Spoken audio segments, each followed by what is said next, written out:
আজি মোৰ কাৰণে দিনটো বহুত ভাল। বহুত দিনৰ মনৰ আশা এটা পূৰ্ণ কৰিবলৈ গৈ আছোঁ। ক'ত গৈছোঁ আপোনালোকক গৈ পোৱাৰ লগে লগে দেখুৱাই দিম।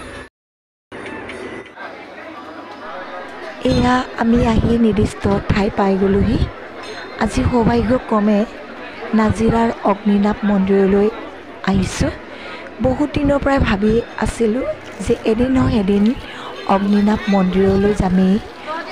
আজি এয়া মিলি গ'ল, আহি পাই গ'লোহি।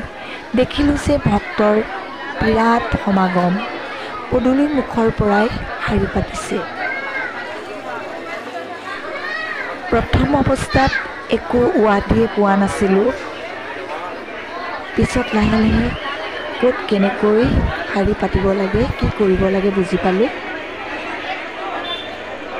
বহুত দূৰ দূৰণিৰ পৰা ভক্তসকল আহিছে। এক জনসমাগম বিশাল। গতিকে এই স্থানডোখৰ বহুত মহত্ব আৰু গুৰুত্ব নিশ্চয় আছে, যাৰ বাবে আজি বিভিন্ন ঠাইৰ পৰা ভক্তসকল আহিছে। আমিও প্ৰথমতে আহি এয়া চাকিত তেল ঢালি ল'লোঁ। তাৰ পাছতে লিংগত জল আৰু পানী ঢালিবৰ কাৰণে আমি লাইন পাতিলোঁ। আমাৰ লগত সৰু সৰু 4টি শিশু গৈছিলে। গৰমত লাইন পাতিবলৈ আৰু ঠেলা হেঁচাৰ কাৰণে একদম লাইনত থাকিবৰ কাৰণে অসুবিধা হোৱাৰ বাবে এটা বেলেগ লাইনত সিহঁতক লৈ মই থাকিব লগা হৈছিলে।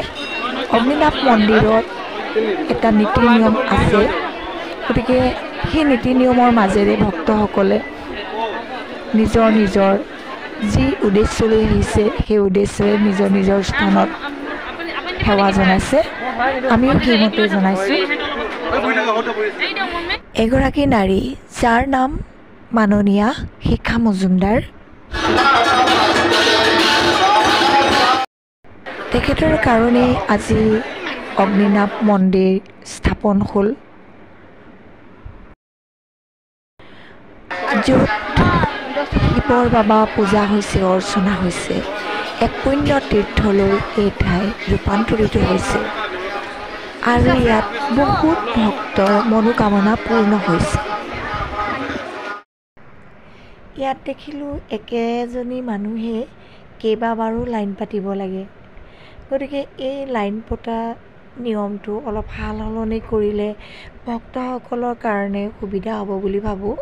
যিহেতু ভক্তসকলৰ মাজত কিছুমান বৃদ্ধ ৰোগীয়াও আহে, সেইসকলৰ কাৰণে অলপ সুবিধা হ'ব।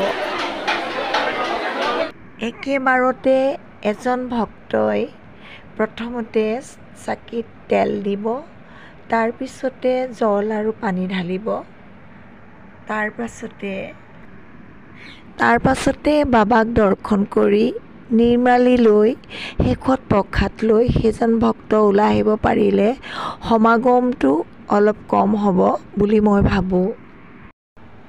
কোৱাৰ কাৰণে কোনেও যেন বেয়া নাপায়, মই মোৰ অনুভৱ আৰু উপলব্ধি কথাটোহে জনাইছোঁ। গতিকে বিষয়ববীয়াসকলে এই কথাটো চিন্তা কৰি চালে ভক্তসকলৰ সুবিধা হ'ব নেকি। শেষত শিৱ বাবাই আমাৰো যেন মনোকামনা পূৰ্ণ কৰে তাৰে কামনা কৰিছোঁ। আৰু এই অগ্নিনাভ মন্দিৰৰ নেতৃত্ব দিয়াসকলক ধন্যবাদ জ্ঞাপন কৰিছোঁ, য'ত তেওঁলোকে এটা ভক্তিভাৱৰ জাগৰণৰ সৃষ্টি কৰিছে।